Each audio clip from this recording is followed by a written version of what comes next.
Hello, Melissa Crook here from the Field Podcast. Thanks so much for being with us today. We've got a new episode for you with Vesta Hurlbutt, and here are the ways to engage with embracing authenticity, expectations, and self-love with Vesta Hurlbutt. Take the time to recognize people in your life who love you unconditionally and vice versa. It might even help to write them down for times when you're feeling unloved, depressed, lonely.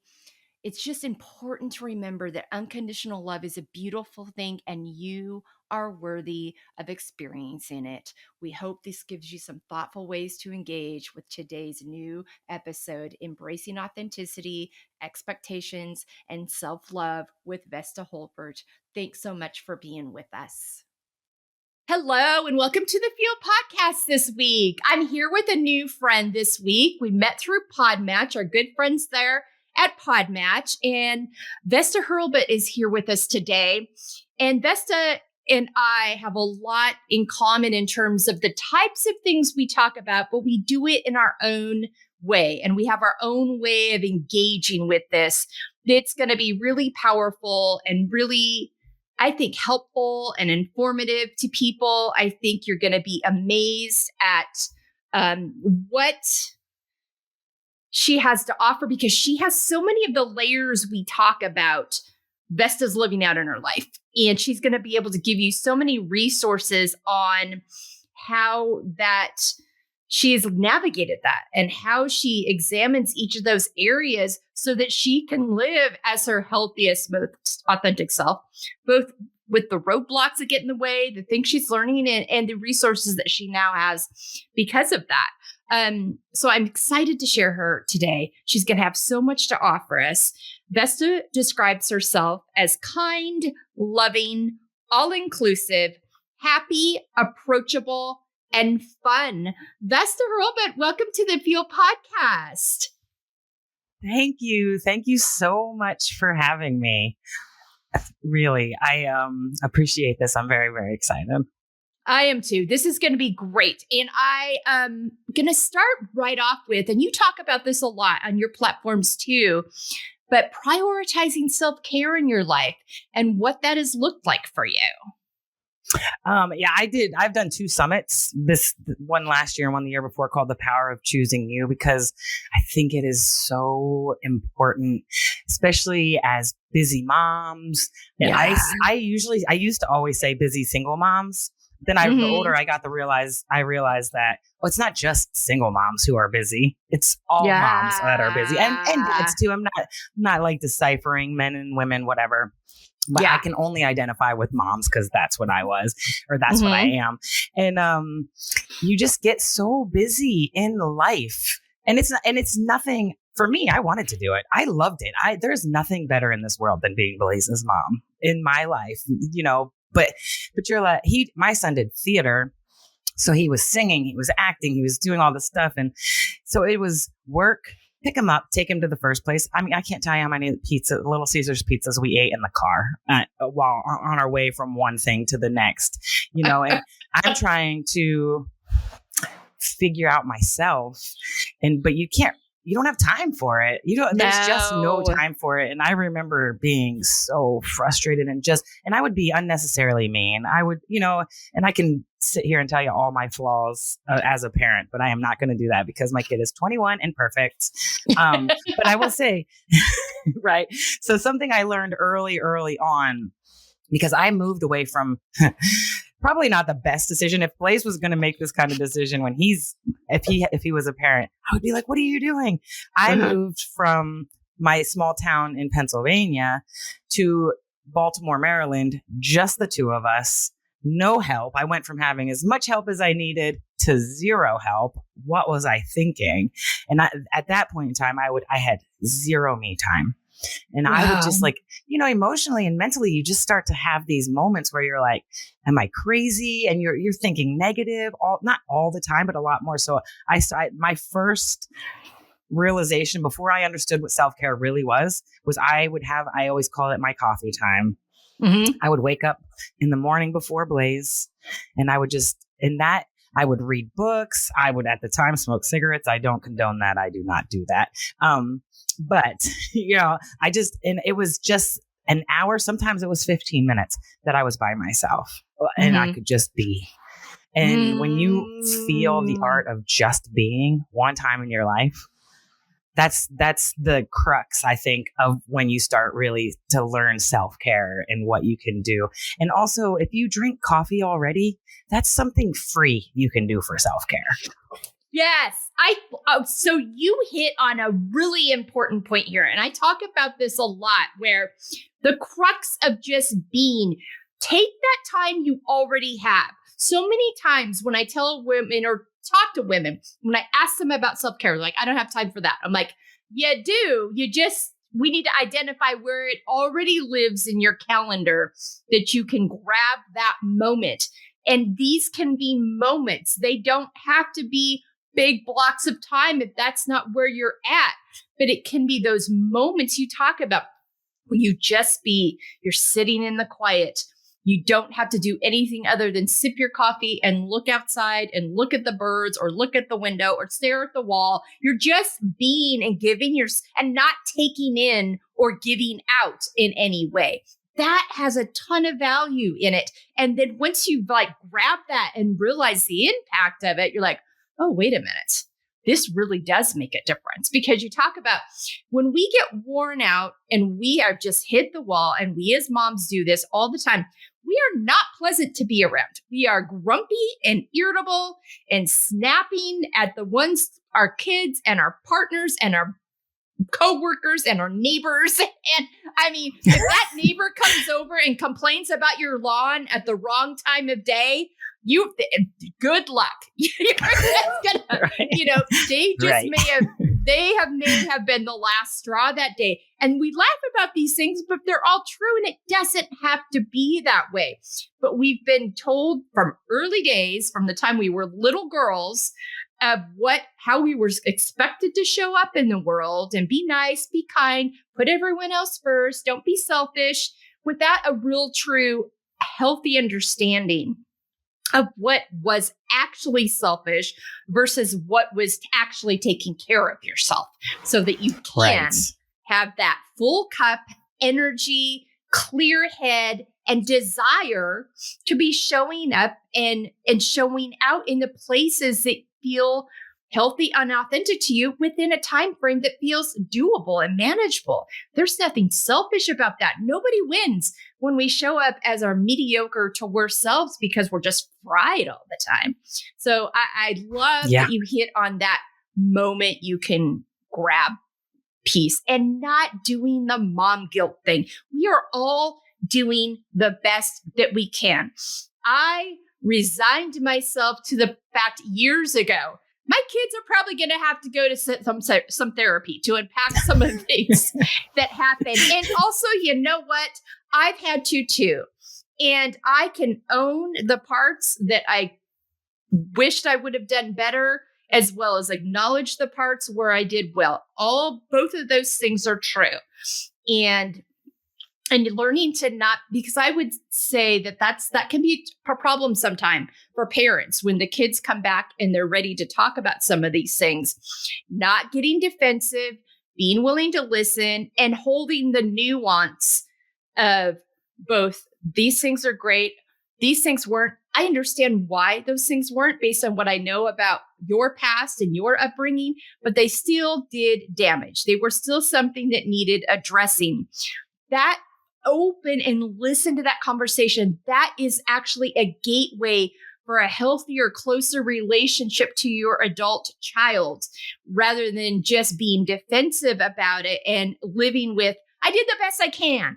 Why can't you, and that doesn't allow and I know this from my own experience, both with my own parents and having to work through this with my own 3 adult children. But yeah, you said, I'm so glad that you mentioned that too. It's like, we are not going to beat ourselves up about the amount. And I understand wholeheartedly the pizza thing and the fast food thing. Yeah. And it was really funny. So for our youngest daughter, she had a group of girls that she just played all the sports with growing up. One of those girls' parents owned a Chinese restaurant, and it was authentic, good Chinese food. And Brady would always pick up this girl from the parents, usually to take her. And she would come out with food. Like they would know that her dad had prepared fresh because they would know these kids need to eat. So right. they got Courtney was the first one to really like and eat because she got started eating Chinese food when she was, third and fourth grade, right into practice. But there was a lot of pizza. There was a lot of Papa Murphy's in there too. And Subway. I mean, so yeah, I get all that. So I'm so glad but I wanted to just say, you just hit on some really important tidbits there. And this goes nicely into confidently setting boundaries. Talk to me about your boundaries journey. And because again, we run around, we're taking care of everybody else, we're doing all the things. And, in between dropping off at practice, picking up for practice, I mean, my kids were in a lot of sports and piano lessons, drama and musicals. That stuff it takes a lot of time. And so okay, how do I find some space within that? And I tell moms all the time, I'm like, while you're sitting there at soccer practice, waiting for your kid to finish, listen to your favorite music, lean back and take a 20-minute nap. Listen to your favorite podcasts. Get out and go for a walk around the soccer field, maybe with some other moms and have some social connection. But what are ways you can take within that time that already exists?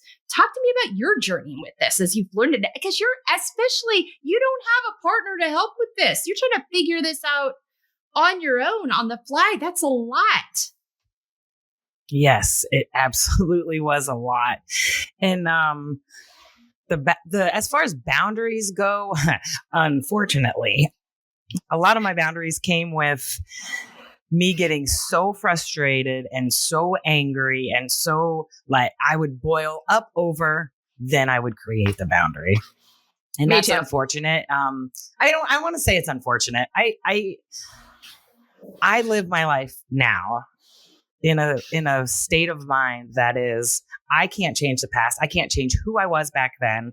I am the same person, but I have a lot of things about me are so much different. I'm a lot more open. I'm a lot more, I don't fly off the handle like I used to. I preach and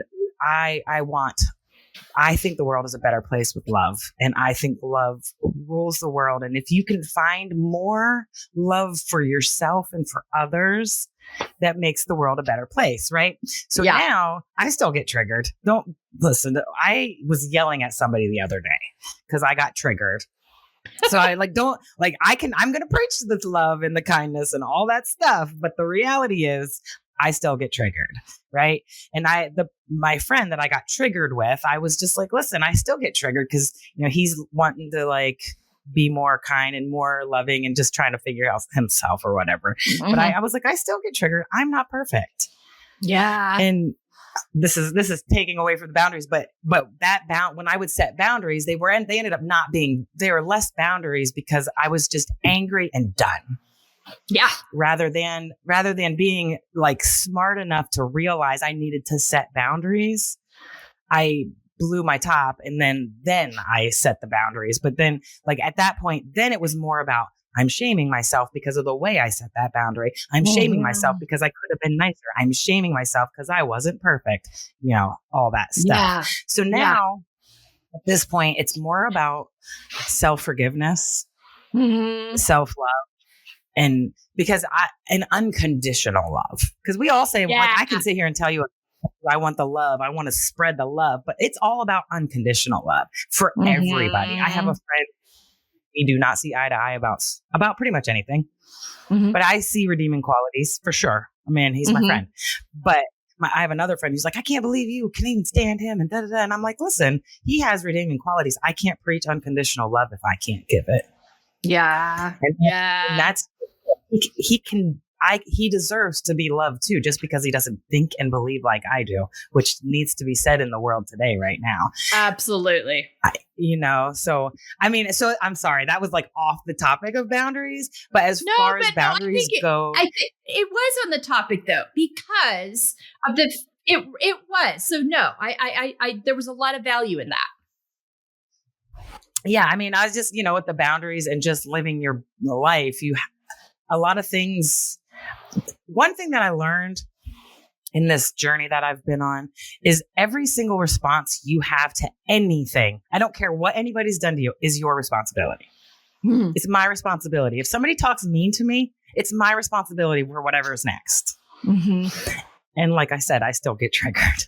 But when you take that responsibility, and as somebody who's like an ex-control freak, that kind of gives you a little more control in your life. Like, why am I giving that person power over me? Or why am I giving this situation power over me? Is it worthy of that? Is it worthy of me? Is this situation worthy of me, my time, my brain, my stress level? It's not. I can guarantee you it's not. Never. It never is. Yeah. If you're asking yourself that question, you've already answered the question, I think. It's one of those things, it's one of those things. And I get the like setting the boundary after the blow up. I spent a lot of time doing that. I also didn't have great examples of that growing up. So it was very much learning on the job with that. And also, boundaries are not a conversation we started having till 5 to 7 to 8 years ago. My oldest daughter, who's now 30, came home one summer after an internship and wanted to talk to us about boundaries. And Brady and I were like, what? What are you talking about? And she was like, and she was about 21 at the time, I think. And she was like, when things get to a certain emotional state in either yourself or myself or anyone I'm in a conversation with, I'm going to call a timeout on the conversation and ask we come back to it later till we've all emotionally regulated and can talk about it in a calm way that can get some results. And so that sounded good in theory until it happened. And then she wanted to stop one. And I was like, I am the mom here and I am not finished. And then I had to really like sit with that and start really paying attention. And my husband and I both like, if we want to have a relationship with her moving forward, we need to examine this for that in itself. And also, if I can stop being defensive for 5 minutes, she's bringing up some really valid points that I think that I need to really examine. And that was really the beginning for us. And then of examining those boundaries. And then our younger two daughters did a similar internship, came home with kind of this same package of self-care and boundaries and healthy relationships and communicating expectations. And we started having some really hard but healthy dialogue in our family. And they start, and I started seeing where this very codependent self, very, hyper vigilant existence that I was living in based on a whole lot of trauma and a whole lot of background that had never really been unpacked, moved through and processed. But it was that beginning point of addressing the boundaries from, instead of after a blow up, being in front of it. But you also said something so important, regardless of who we are in contact with, which we get to decide to a certain degree in our relationships. In jobs, not so much. You got to deal with who you got to deal with. Right. But even at the end of the day, you got to decide, and if you have the privilege to do so, is this continuing to be a healthy place for me, or do I need to make a change? We don't all have that privilege to make that decision, but those are some things to consider. But whatever scenario you're in, it is your responsibility how you respond. And so I think it's really important to acknowledge that, yeah, that was really terrible what they said, but I'm still responsible for how I respond and show up in that situation. I still have to acknowledge that and hold both those things. But yeah, I had to learn. I talk about this almost every episode, it seems like these days, but it's such a powerful premise that I have to come back to and it comes from both my therapist and from Ted Lasso. I got to give the Ted Lasso show that's new, being curious rather than judgmental. And yes, and so getting in it, which leads me to that, not shaming myself. Like, okay, in this season, don't love it. Wish it would have never happened. Spent years stuffing it. Didn't want to talk about it. Didn't want anybody else to know the ins and outs of it. what was happening in my life that made the scenario what it was to think that that's how I needed to show up in that situation. And what can I learn from that?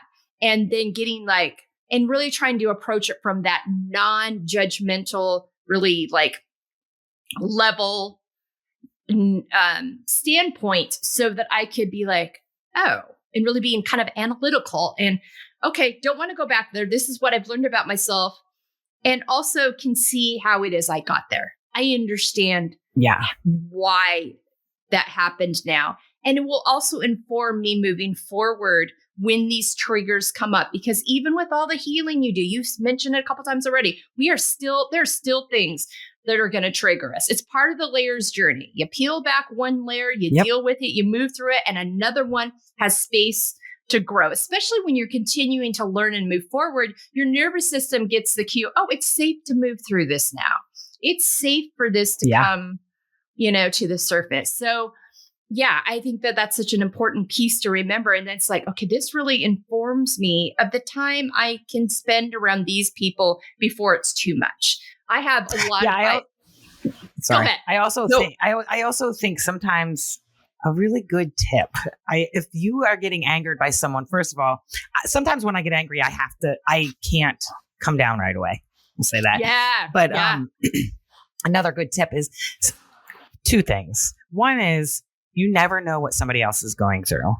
Yes. That is such a huge thing. And I have learned this. A coach started it with one of my coaches in 2022. And she said, try to find the compassion. And sometimes that's really, really, really hard. And I have a friend here who he's constantly mansplaining things. And I'm like, dude, why are you doing that? Like, I already know, like, don't talk to me like that. And it's a triggering thing. It's one of my triggers. Mm-hmm. And then I have to take a step back and a breath. And I have to say to myself, and sometimes I'm like, intention, because he's not intending to make me feel like shit. His intentions are not to his intentions are actually to help me. So I have to take a step, take a breath. I still will say, hey, you're mansplaining this. Like I will tell him, but I have to take a breath and breathe and just be like, intentions, because most of the time people don't want to hurt other people, not intentionally, not to your face, at least, So if you find that intention, it gives you, by default, it'll give you a little bit of compassion. I'm not saying let people talk to you crazy. I'm not saying like deal with this, just deal with it. But for your own mental stability and your own emotional stability, or not even way more freedom, your emotional freedom. Just take that breath and be like, okay, his or her intention is not to hurt me. It's probably whatever. I don't know what she's going through, whatever it could be. There's a million things. But once you find that little tiny bit of compassion, you're like, oh, then it's fine. Then you walk away. It doesn't keep you up at night. But if you're angry and angry and angry because of that trigger, that's going to keep. But who's that hurting? That person forgot about what they did to you. That person doesn't even care. Yeah. You're still keeping yourself up at night. So that compassion piece is huge for me. Yeah, that's a really important piece, I think, to remember, because, I mean, these are, and you've also decided you're able to continue to engage in this relationship because you've been able to establish that. I would imagine if you hadn't been, you would have to put some different boundaries around time if you hadn't done that for yourself. So I think that's a really important thing to point out too. Yeah. Yeah. And if you're working with somebody that you have to see every day or 4 days a week, which is a lot. 40 hours a week is a lot to spend with somebody that triggers you every second. Yes. So that's, that's one of my ways of dealing with that. Yeah. And I get to move for my job, but it's good. That's a great tip. That's a really great tip. Thank you. All right. And this goes really nicely into this, is taking care of our emotional health, physical health, mental health, spiritual health. It's all part of the package of tending to our health. These are all layers in our health. You just pointed out some connect points, in the conversation we've had already, but talk to me about your journey with this and being able to identify those. And you work in the medical world. So it's an interesting space where we talk a lot about the physical, but a lot of these other connect points can get lost in the conversation, and we don't always deal with this or address this in a holistic connect point manner. Yeah. I'm just going to hit separately and then I'm going to add it together. So okay, physically for me, my physical health is important. At one point in time, it's vanity. Sometimes it's still vanity. A lot of it is I like to be able to move freely and easily. And I love going for hikes and running and swimming. And I want to be able to do that forever. So that kind of my physical health keeps me, I stay active because I want to be active and I love fun. So one of the things I do for fun is be physically active. My healthy eating, I eat very healthy. I have gone, of course, up and down. I'm a vegan. I became vegan 13 years ago. That's my choice. That's what I love. I actually, a year after I was vegan, I stopped being vegan. And my friends said, "Ooh, you are not nice as not a vegan. You need to go back to vegan." But that's a very good correlation between the emotional and physical connection. Right. So it is the best thing for me and my mental. So I have gone through a lot of unhealthy, because you can be unhealthy as a vegan. I know, there's a lot of very strong beliefs about veganism, right? But I have in the last few years really cleaned up my diet and I've been trying to eat whole. Now, things I've noticed since I've cleaned up my diet and been healthy, I haven't lost weight. I'm roughly the same, whatever, which is fine, but I'm happier. My brain is sharper. My PMS symptoms are less. I mean, little things like that are so huge that I'm like, okay, I want to stay in this field. And then, so my emotional health, that's the thing. I go back to I'm a Virgo. I'm very hard on myself. If I'm wrong, I shame myself. If I'm shaming myself. So I have a job for 9 years. I have gone to school. I've got my bachelor's. I got my master's, but I'm doing this job with a 2-year education for 9 years. I hated it so much. I got a bachelor's, I got a master's, I got a functional nutritionist certificate. I'm a health coach. I did all this stuff because I hated this 9-year job. Now, fast forward to now, I have done so much emotional work. I found my core wounds. I figured out why I react the way I do. I help people figure that out too, because it is such a freedom for me. But I found the tools that I use almost every day, but I definitely used them every day when I was really going through this huge transition, is I journal. I appreciate things every day of my life. I have the Marco Polo app, and I have 4 friends that I pop on that app and I appreciate for whatever it is about my life. If I'm having the worst day, there's still things that I can appreciate. Yeah. My dad passed away like a year and a half ago. Crushed my soul, still crushes my soul. Something came up yesterday and I was bawling. So, I mean, it happens. I mean, I'm not. Absolutely. Even those, I lost both my in-laws in 2023. So grief is a sneaky, it's terrible. And so, sneaky thing. Yeah.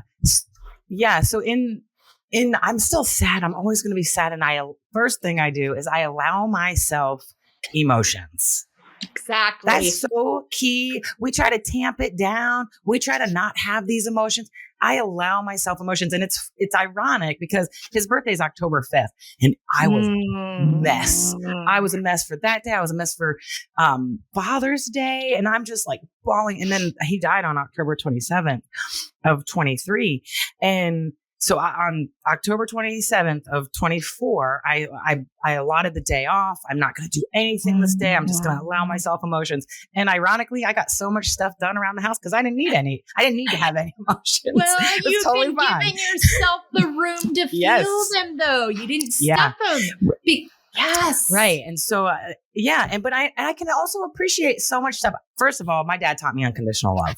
He taught me so much unconditional love that I can appreciate that. I can appreciate that my dad didn't suffer. I can appreciate that he went to sleep and passed away. I appreciate he woke the day he died. I appreciate my dad never got old.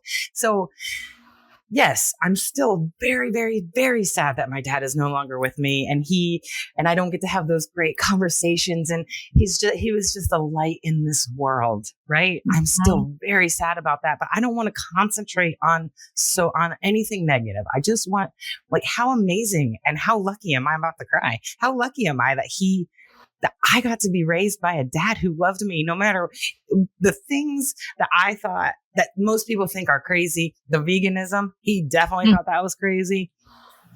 He would be like, why would you do that? Why are you doing that?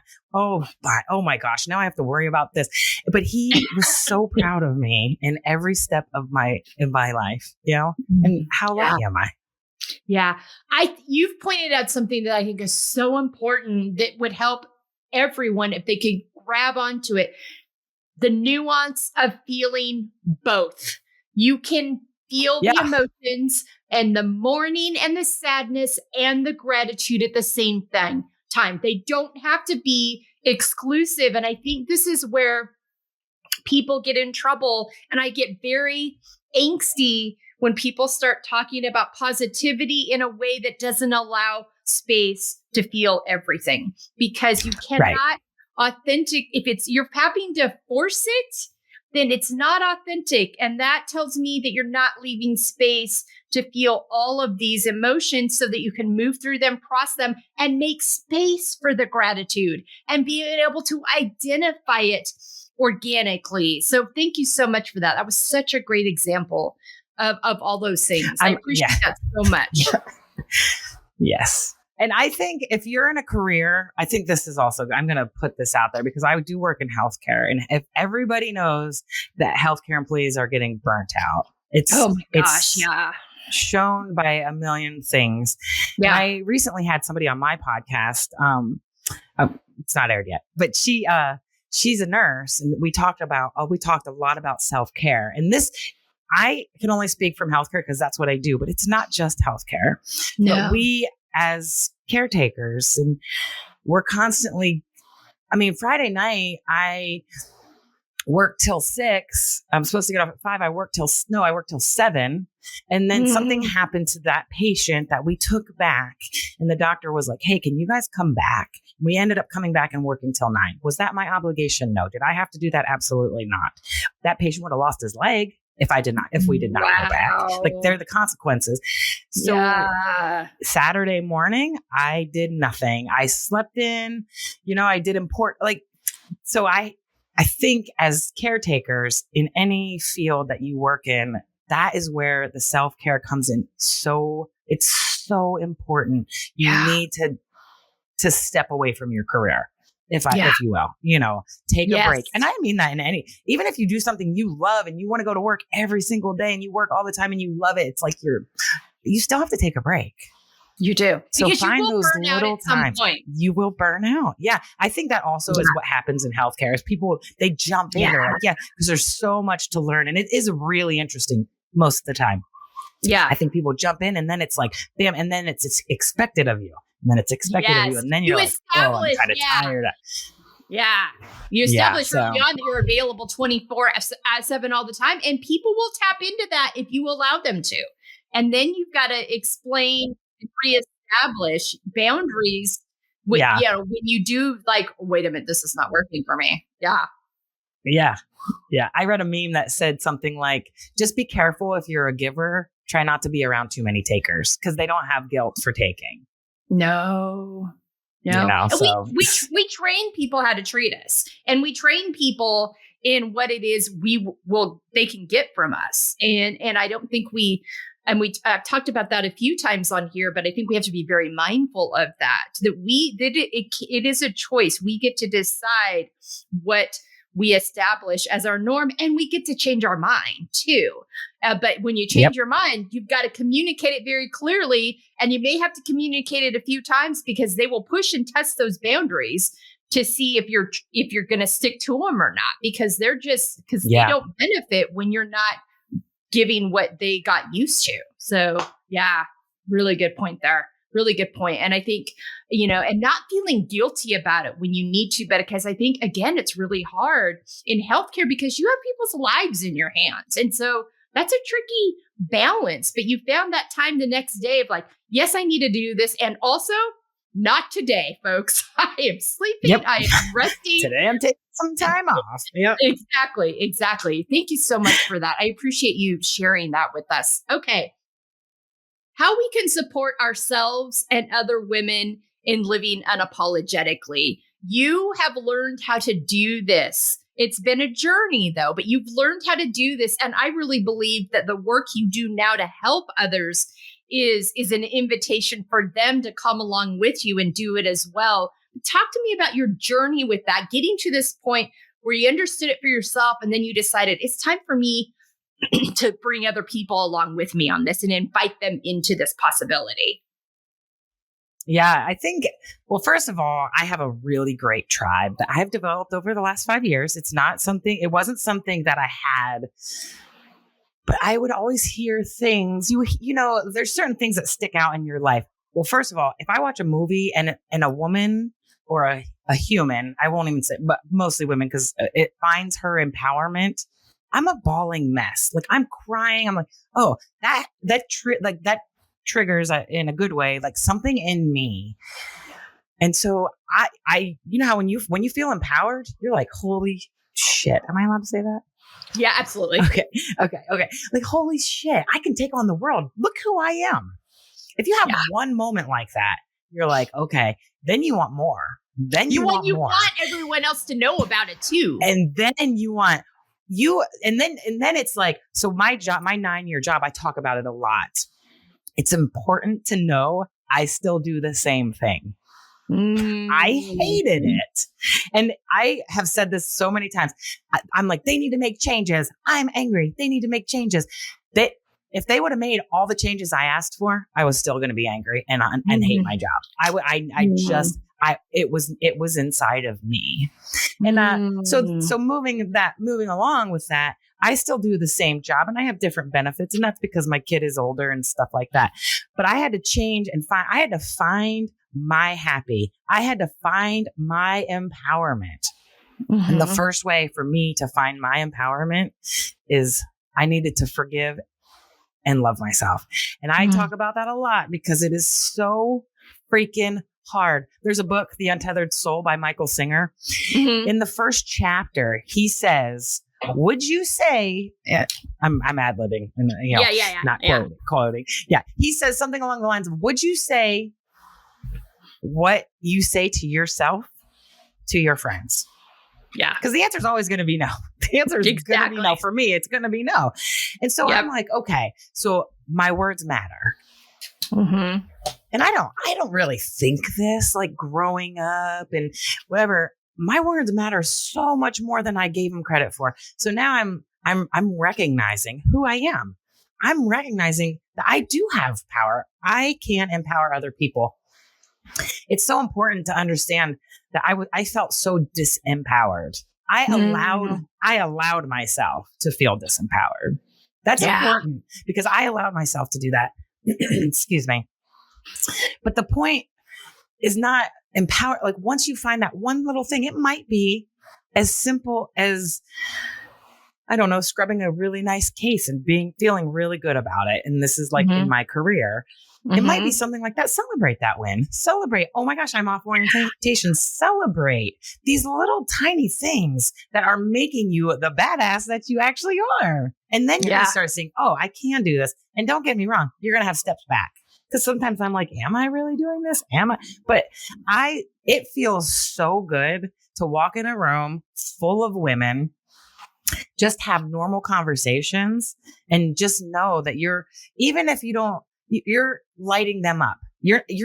My job in this world, I feel like, is to light people up. I'm not going to tell you lies and talk about you like you're the greatest thing in the whole wide world. But I am going to find the amazing things about you and I'm going to let you know what they are. Right? Everybody has something amazing about them. Yeah. So I'm going to find what they are and I'm going to tell you about them. And if I tell you one compliment that makes you feel a tiny bit empowered, you might go do something for somebody else. And it's a trickle effect of empowerment. Like what? Because we do. We talk about like, why do we get dressed up? Why do we die? We don't do it for the men. We don't do it for a relationship. We do it because other women appreciate it. Yes, We that's also such a good point. Yeah, it's so true. We do it because women, I mean, and we talk about each other negatively. Let's change that up. And the more we do it, the more we spread it. And it's like the more love in for yourself, the more love I can just put out, and I like shade the whole world with love and everybody, and then it's like, oh, she was so nice to me. I'm going to be nicer. And like I said earlier in the conversation, you never know what somebody else is going through. If somebody's having the worst day of their life and you're at the store and something's happening and you're like, you can go in front of me. And they're like, oh, that's it. Like little tiny things like that they might be going through something so bad that they're like, oh, there is niceness in the world. And just one little thing might change somebody's whole day. Yeah. Anyway. Yeah. It's so empowering. I don't even know if I answered any questions. It absolutely did, because you hit on so many important things. And one of the things I talk about here all the time is like this piece of showing first unapologetically up for yourself, which you have to, I think, in order to show up unapologetically for others, you have to learn to do, because you have to have something to give from. When you've got that love in for yourself, you've got it to give out. When you found that thing that works for you, you want others to know about it. And if we're going to make meaningful changes for women in this world, we've got to do it together. We've got to be appreciative and open to other women's stories and the things that, and getting curious, like I talked about earlier, and you've talked about the compassion, getting curious about what is in their background that makes them feel like they've got to show up in that way that honestly doesn't feel nice, but they've got something going on there that has created a space where they feel like this is necessary. There's a lot of systems that have been in place in our culture for forever that want to keep us at each other. They want us to see each other as a competition. They don't want us coming together, because if we come together in all of our power, it will force change. We will continue. It absolutely will. To demand to be heard and seen. And that doesn't mean we're trying to get rid of the men. It just means we want the same opportunities and the same safe spaces to exist and to be seen and heard. And I think it's really important to say that, but it comes from that unapologetically loving yourself well. And that's what I talk about this in accepting layered aspects of ourselves, which we'll get to in a minute. You will value what it is that you see as valuable. If you don't see yourself as valuable, you won't prioritize yourself and see all those gems about yourself. And it will be very difficult to see those gems in other people. So thank you so much for all of that. That was so good. All right. And you talk about this a lot on your platform too, living out of your own expectations versus others' expectations. Talk to me about your expectations journey. I have a whole episode on my podcast about expectations, because if you are trying to fulfill somebody else's expectations, you are always going to fail. You are always going to fail, and you are always going to feel bad about yourself. And then I'm not, so expectations, I will paint them in a negative light. They're not completely negative. I actually have a friend who was like, I think expectations as a parent are good. I was like, yeah. So as a parent, I expect my kid to graduate high school, whatever. You can go through the whole thing. But in society today, for me, expectations are almost always negative, because for my own expectations of myself, if I don't meet my expectations once, I'm going to beat myself up because I failed. If I do meet my expectations, then my expectations get higher. And then if I don't meet those expectations, I fail. And all this equals, in the end, for me, I can't completely speak for everybody, but I feel like I'm like, which I think it's great. If my expectations on myself consistently go up, that's great. That means I am moving up in the world. I'm doing things I want to do. But the key to that for me is if I don't meet my own expectations, it's okay. Yeah. It's okay. Yeah. So you're going to keep trying until you eventually get there. It's okay if you expected to get this done by Saturday, but life happened and you worked 12 hours because life happened. I don't even want to put a reason. The reason might be it's Wednesday and you're tired and you just need to sleep. Like, who cares? So then when other people put expectations on you, which happens a lot, and you're trying to meet them, and they're never, and I'm not saying people who put expectations on you they probably love you, but trying to meet somebody else's expectations of you, are you being true to yourself? And then I might be beating myself up because I'm losing my own personal integrity to be the person I want to be, because I'm trying to be whoever this person wants me to be. So then it's a whole thing of shaming yourself because maybe you're feeling like you're a fraud, or, it's just a catastrophe of things. Really. Yeah. And it goes back to self-love and self-forgiveness. Just forgive yourself for who you are. You don't even have to forgive yourself for who you are. If you love who you are, then it's fine. And, we get that. I love me. And people think, well, maybe you're being selfish or maybe you're being X, Y, and Z. But I think when self-love isn't a conceited thing, self-love to me is just allowing yourself to be who you are emotionally, physically. If you don't love your body, you can love your body. You are allowed to love your body and still want to make it better. Yes. Again, the nuance. Again, that with the nuance, both and we can acknowledge, I am not broken. I am not a mess. I am a learning, growing, flawed human. All those things are true. I mean, I love, you said you laid out expectations so well. And it's like that being true to yourself, because again, we get so many scripts from early on. At some point, we got to unpack those scripts and determine, is this actually aligned with who I am? Who am I trying to please here? And how is this serving me and my health and well-being? But you laid that out so well. Thank you so much for that. That was great. I knew you'd have a lot to say about that. Okay. This goes nicely into, coming back to your why and your values. This really lays the groundwork. If you understand your why and your values and make sure they're coming from a healthy place out of your own expectations and not other people's, it allows you to really live your life authentically to you. It allows you to know where you might need some healthy boundaries in your time, make spaces you exist in, relationships. That why and values and expectations and boundaries have a very close relationship. And that really envelops into your love for yourself and your self-care. They're all connected. But talk to me about, getting back to those why and those values. You talked about starting to do work that now you're in the same job, but you don't hate it anymore. You had to, I would imagine, okay, let's get back to, what do I value? What is my why? And where do I need to examine to make sure this is all in alignment with me?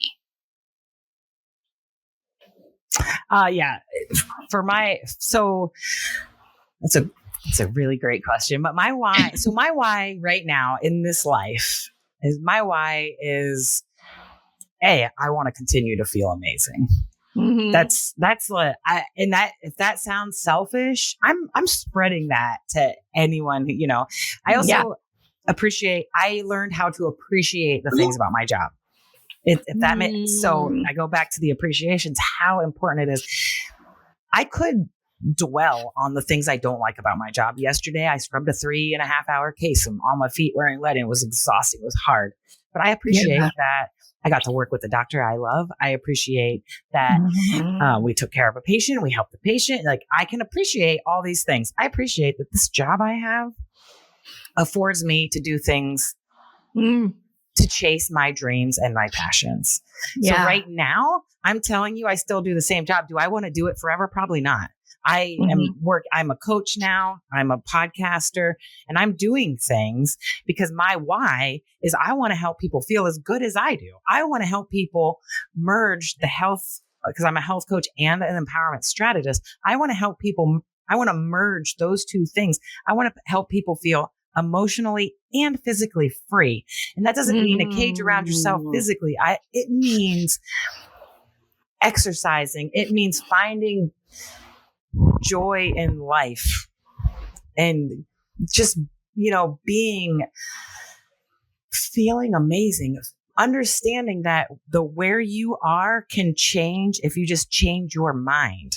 I didn't love the job. Now I have so many aspects of the job I love. I am so lucky with my job. I have met some of the most amazing humans in the world, different walks of life, different political backgrounds, different everything. And do you know what ends up happening all the time? Because it's interesting, because I've been to like very Democratic places, very Republican places, and I'm not going to talk about politics, but I'm going to tell you what happened in all those places. I found love. All those places, I find nothing but love and amazing people. Do I love everybody? I'm going to say no, but I've had 2 people say, don't you think you'll use that word too much? No, I don't. Yeah. But I find things about people, every person, I find love in those people. And I'm lucky enough that I find love in those people, and they also find it in me. Yeah. And you do it in a very authentic way, which means you're not using it too much. And I think the using it too much comes from people that need to re-examine what their view of love is and what it means to them. And I also want to point out that feeling amazing and wanting that for yourself, it should never be identified as selfish. Don't we want people we love to feel amazing? But it's so ingrained in us as women that is something we have to be mindful of or be careful about, that, that we're still moving ourselves to like, no, I want to feel amazing. I should feel amazing. That should be the norm. And I want others to feel amazing. I want others to feel amazing too. We can do this. And so you found that way to channel that energy that's authentic to you, which then changed your whole mindset about this workspace you lived in. But it came back to you getting in alignment with yourself, which I think is it's so good. It's such a great example of the power and importance of doing our own work. We can move and change our settings 1,000 times. And it might be better in the short term, but at some point we're going to meet ourselves again.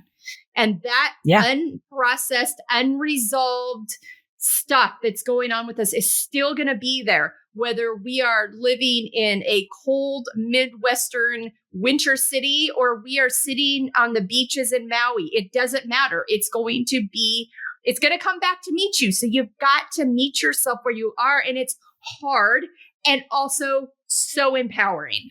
It is so empowering. Decide that you are worth doing it and that you can find contentment. You can find happiness. And that is your responsibility. It is not your job or your partner's or your kids or your location's responsibility. It's yours. And you have figured that out. Yeah. And I will tell you, I was working with a doctor, I don't know, probably 15 years ago. And I kept saying, I think I want to move. I think I want to move again. I was brand new to West Virginia where I was at. I was like, I think I want to move again. And he said, and it comes across as very rude, but he meant that. He was like, you have to take you with you. Yeah. And I was like, that hit me right in the heart, and in a good way. I was like, you're right. Absolutely. I'm always going to keep running if I don't fix what's inside. Not that I need it fixed, but if I didn't deal with it. Yeah, exactly. Deal with those things that were keeping you from living your healthiest, most authentic life. And I think that I've tried to really replace healthiest with best, because best and better and good and bad put these kind of moralistic expectations on us that can be really unhealthy. Let's live our healthiest, most authentic, most organic, true to ourselves life. But I've had that similar question of, what are you running from? What are you running from? I've had other close people in my life that I've had to ask them, all right, you want to move again? What are you running from? Because this is a pattern with you. You get about a year and a half in and all of a sudden you get angsty. Why? Because that keeps following you. And so I think that's such an important realization to get to sit with. And it's I love that you changed it to best, because I'm very perfectionism in some ways. Me too. And like I'll be on a diet, and if I mess it up one day, and then I'll be like, well, I messed it up yesterday, I might as well mess it up for the next month or whatever. Exactly. If you take away that perfectionism, aspect of it. Like, okay, you know what I did yesterday? I ate something terrible for me and it was delicious. And so I'm gonna savor it, appreciate it, and move on from it rather than keep it in my guilt trap, my shame trap that I have so often, unfortunately. So I love that. I can't take total responsibility for it. I got it from my friend, Dr. Fannie Label on Sharon. And she actually she's like, can I suggest something? I'm like, yeah. And she's been a guest on the podcast and she's been on our panels with us. And and I'm like, oh, that's really good. I'm going to take that and try to reinstitute my, healthiest. I'm like, okay, what's healthy for me? I love that. I love that so much. All right. Accepting the layered aspects of ourselves. We've really been doing that this whole conversation. And that's been an interwoven part of this discussion. But talk to me a bit about your journey with that and being able to, because I've had to do it too, accept all those pieces, parts, decisions made, in exchanges had, that you've been able to just get to a real acknowledgement. I don't have to love it, but I don't need to shame it and hide it anymore. There was a stage of life I was in that I can get where I got there, and I'm gonna move forward from that. We're not gonna sit with that and bury myself in that. Yeah, I think this is the key to everything. I think self-acceptance, and we've been talking about self-love this whole conversation, and it's all buried into one. Excuse me, but I think it's all together: self-love, self-acceptance, self-forgiveness, just being kind to yourself. Mm-hmm. Once you learn how to do that, you're gonna fall off the wagon. I can promise you. Absolutely. In my perfectionism ways, I have tried really hard to be perfect with it, but I fail. So I allow myself to fail. The key now for me is I feel amazing pretty much all the time. Now, not all the time. I get triggered. I feel I have bad days. I allow them. And if I start to have multiple bad days, I have tools. Like one of my journal things, if I'm starting to be really shameful of myself, actually, one of the first things that when I start to get out of alignment, it's really funny because I'm preaching this kindness. I will feel myself being judgy to others in my head, never out loud, in my head. But when I'm starting to be judgy, when I'm starting to be judgy toward others, I'm like, oh, I'm out of alignment. It's not about them. It's about me out of alignment. So I will journal. One of the first things I do is I journal appreciations about myself. What do I appreciate about myself? That was something that was such a hard thing to do when I first started to do it. I could do 3 a day. And a lot of it was like, I appreciate I'm a good mom. And then I would write that down. And then I would think about that. Like, am I a good mom? And you know what pops up? All the negatives.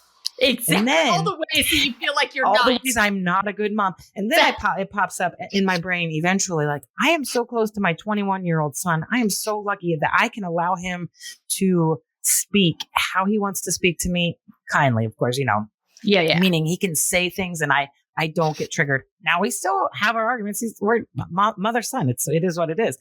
But once you find all that self-love, self-acceptance, you find the tools how to keep it. You're not going to, or how to shorten the length of your lull, right? Like if you're having some down weeks, rather it be weeks, let's just make it a week. Let's write things down. Let's meditate.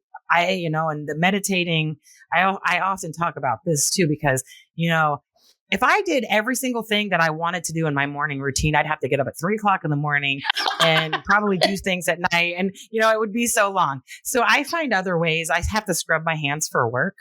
5 minutes. I started this back when I first started this journey. So I would scrub my hands.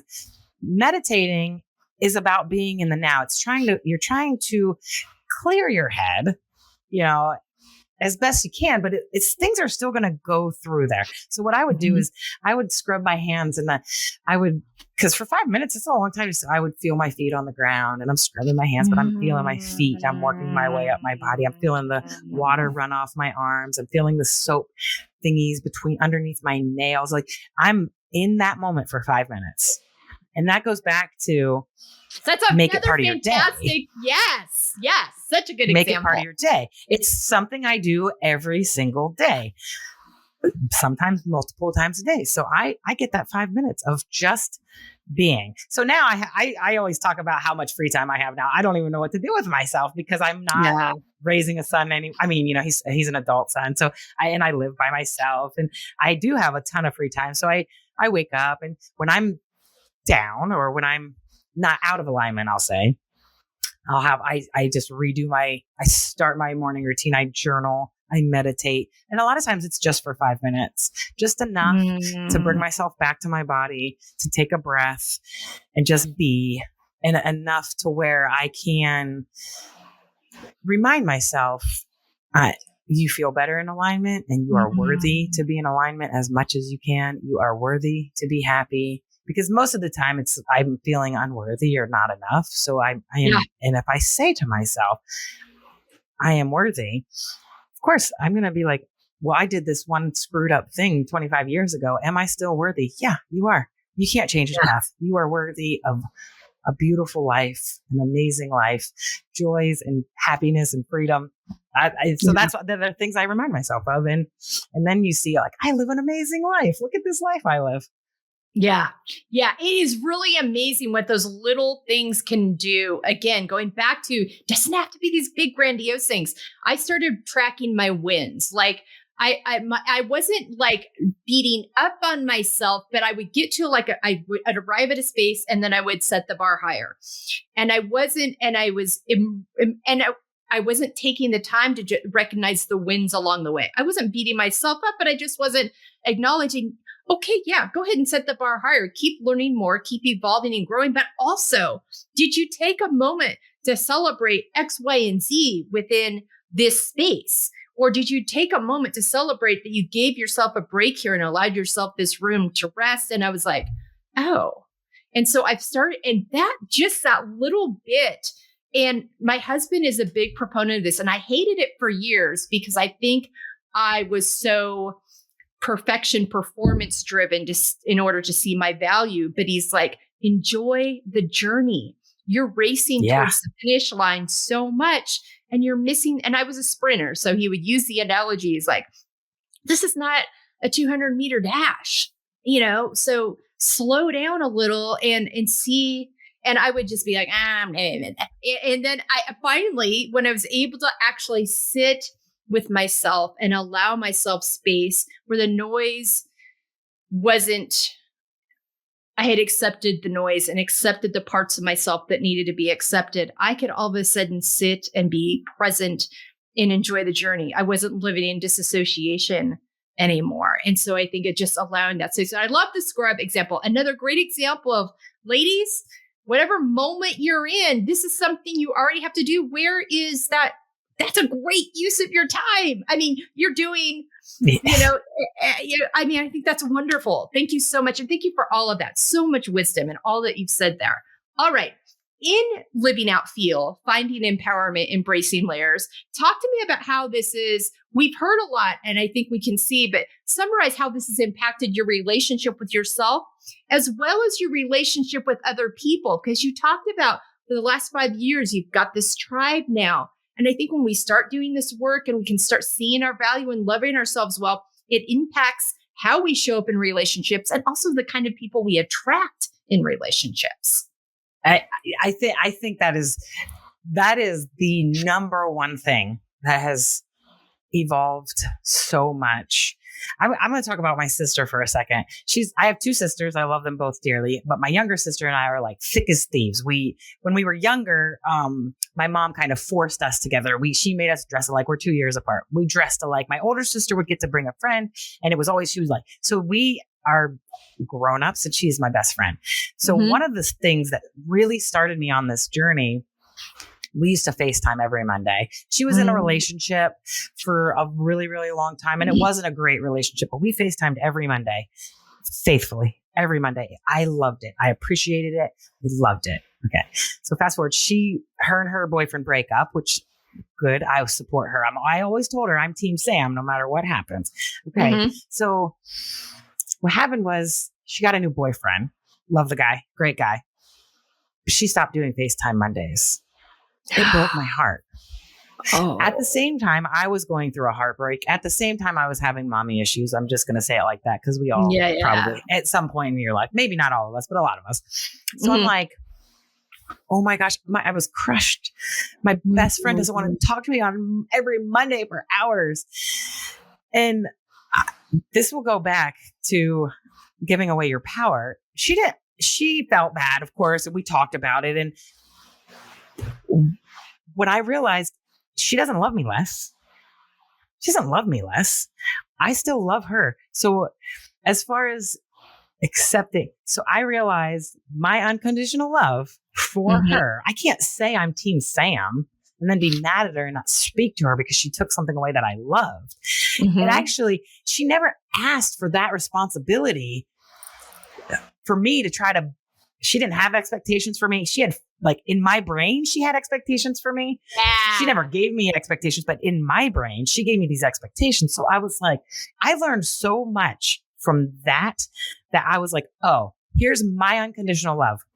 My unconditional love is I really am Team Sam. I love her no matter what. I really am Team Lib. That's my other sister. I love her no matter what. There's no expectations of somebody else that can make me change that. So that I'm going to, here I am.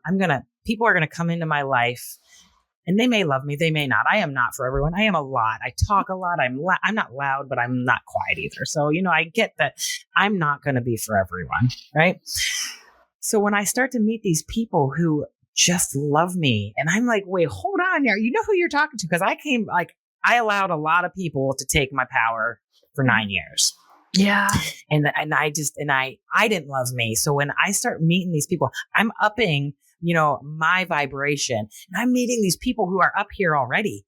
And I'm like, how are they loving me? Because they're so freaking amazing. Holy shit. They love me. And then I'm like, oh, because here's how I love me. Here's how I unconditionally love me. So then I'm getting this tribe I have is absolutely amazing, but it's not just new people. It's recognizing the people that you have in your life that do love you unconditionally, that are rooting for you. But then when you're rooting for you, you're rooting for them. If you don't want people to fail, because I read somewhere recently that it says sometimes people who love you want you to fail. And that hit me a little bit at home in the heart because, right, that's not unconditional love. No. It's definitely not unconditional love. Right. So, and if I unconditionally love me, it's not going to matter what other people are saying, but you're going to attract people who match you and are higher than you. And that's what you're like, oh, okay. And you're going to see that in people. And so that unconditional love is so hard to do. It's not so hard to do. You just don't realize you're putting conditions on it a lot of times. So it's a beautiful thing. Yeah, I think that's really important to point out that you don't realize you're putting conditions on it or allowing conditions unless you really sit with it and examine it. But you hit on something important too. And I think this, if you love someone, you want them to fail. I don't think that's the right use of language. Maybe you see the need for them to learn a lesson on a path they're on. That's it. And that can be, powerful. That's not the same thing as failing. And I think, right. I also think it's a when I read it, I was like, to me, that is somebody putting conditions on your love. Yeah. It's not it's conditional love. Unconditional. And that's what that means. It's not unconditional love. For sure. Yeah, I totally agree with that. Thank you so much. Those were great examples. So good. All right. So we are getting down to the rapid fire here. We're about to wrap up. Name 5 activities that nourish you. Okay. I love swimming. I love anything in the water that nourishes my heart and my soul. And I'm lucky enough that I'm in Hawaii right now for 3 months. And then, so I am lucky that I can walk out to the beach and go swimming anytime I want. So the water, but it's not just, it's water, anything in water. I used to love running, but now I like it. And I like anything. Cardio is good. It nourishes my heart sometimes when I'm doing it, I don't love it. But when I'm done, I'm like, yeah, that's the best thing ever. Spending time with, I'll say loved ones, but my kiddo who loves me appropriately for a 21-year-old. He barely wants to be around me. It's okay. Right. I love podcasting. You grow out of that. Right. I always say he loves me appropriately for a 21-year-old, but you know how that goes. Whatever. Right? Perfect. I do. I've got three between 26 and 30. I understand completely what you're talking about. Okay, perfect. Yes, exactly. So, something that nourishes me a lot is having really, really amazing conversation. I love podcasting because you meet so many people that you're like, I would never have met this person. Like, just this conversation today has been amazing. We're so alike. We're very far apart in distance. We would never have met had we not been doing podcasting. So I appreciate like that connection. Those connections they nourish my heart and soul. Yeah, that's 5, absolutely. That so might good. Be 6. I know. I'm with you all the way on that. Like the relationships I have now, the women and people that I've met from throughout the world that I can count as part of my network is incredible. I can't imagine my life without that. So I wholeheartedly. And it's a deeper level than I have ever given myself credit for. It's a deeper level than I knew I could even have. Yes. And because we're connecting on really deep, important things. These are not surface level conversations. And I think that creates that deeper connection as well. Yes. Yeah, absolutely. All right. 5 words on how you want to feel the next 6 months. Loved. Joyful. Free. Free is always my word. What else? Fulfilled. I'm going to say rich. Yeah. And I mean that all the way around. Yeah. I mean, rich is a bigger word than we give it context for. It can mean so many things. I love that so much. I got really excited. You're right. Yeah. I'm really glad you did, because I almost didn't say it because it's sad, but I was like, you know what? That's what I want. Absolutely. I love that. Thank you for that. So good. All right, Vesta, tell people how they can find you and follow you. And listeners, don't worry. You know, this will be on embracinglayers.com on our resources page, but I want to give you a chance to share right now in case people want to jot it down before they get a chance to look there.